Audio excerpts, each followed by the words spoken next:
बाल शिवबा, वय फक्त 16 वर्षां, पण हृदयात स्वप्न एकच, स्वराज्य.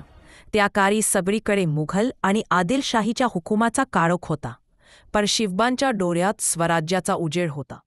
आऊसाहेबांच्या आदेशाने शिवबांनी आपल्या सवंगड्यांसोबत रायरेश्वराच्या मंदिरात रक्ताचा अभिषेक करून स्वराज्य स्थापनेची शपथ घेतली.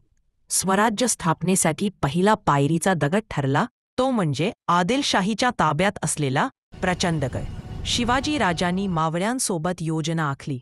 रात्रीच्या अंधारात शांतपणे रणशिंग न फुंकता त्यांनी प्रचंडगडावर चढाई केली.